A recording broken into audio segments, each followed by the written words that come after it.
अब इन परिस्थितियों में दोस्तों मैं कहानी को आगे बढ़ाऊं, जरा राहुल गांधी को याद करते हैं। राहुल गांधी का एक बयान बड़ा वायरल होता है और मैंने जानबूझकर इकट्ठा करके रखा है ताकि जब भी इस तरह की घटनाओं को देखे ना, 11 साल के बाद आतंकी हमला हुआ है इस देश में, और वो भी रिहायशी इलाकों में, बाजार में, लाल किले के पास।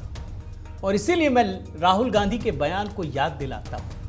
हर जगह, हर पल एक ही बात कहते हैं, इस देश में आग लगने जा रही है। मेरी कान खोलकर सुन लो, सिर्फ आपको इसलिए सुना रहा हूं ताकि हवा के झोंके की तरह ये बात आपके दिमाग में फिट हो सके। जरा सुन लीजिए एक बार। जो हमें मिला है वो एटम बॉम्ब है। एटम बॉम्ब है, फटेगा। बीजेपी के लोगों तैयार हो जाओ, हाइड्रोजन बम आ रहा है, हाइड्रोजन बम आ रहा है, तैयार हो जाइए। अभी ये लड़ाई शुरू हुई, आने वाले समय में आपको दिखेगा हिंदुस्तान में आग लगेगी।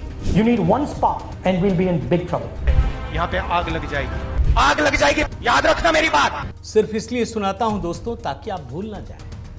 अब आपको असली कहानी में फिर लेकर आता हूं। लाल किले में धमाका हो गया, आतंकवादियों की गिरफ्तारी शुरू हो गई, कार्रवाई भी चालू है। वो जो यूनिवर्सिटी है ना, उसकी भी तबीयत से सरकार पूरा इंतजाम कर रही है। लेकिन ये इंडी गठबंधन कर क्या रहा है, जानना तो चाहिए ना। जरा आपको 3 विंडो दिखाता हूं, बड़े ध्यान से देखिए, एक एक विंडो को ध्यान से देखिए, आपको कहानी पता चलनी चाहिए दोस्तों।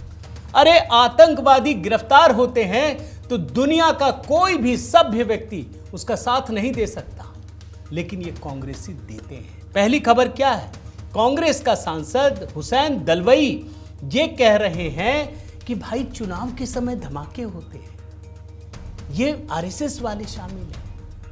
आप समझिए कोशिश क्या है, कोशिश ये है कि आतंकवादियों को कवर फायर दे, उनको बचाएं, इसलिए ये बयान दिए जा रहे हैं। दूसरा बयान, उमर अब्दुल्ला क्या कहते हैं, हर कश्मीरी मुसलमान आतंकवादी नहीं होता।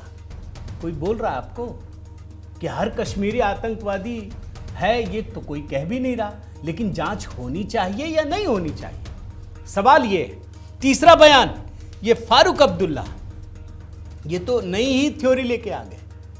ये कह रहे हैं कि जरा पता तो कीजिए कि ये जो डॉक्टर हैं ये आतंकवादी क्यों बन रहे हैं। पहले तो अब्दुल्ला साहब आप ये कहते थे कि ये बेरोजगार हैं इसीलिए आतंकवादी हैं, पहले आप ये कहते थे कि ये पढ़ते लिखते नहीं है, शिक्षा नहीं है, आतंकवादी बनते हैं। अब आपने फॉर्मूला बदल दिया। दोस्तों ये संभव नहीं है और इसीलिए आज मैं आपको ये कहानी दिखा रहा हूं।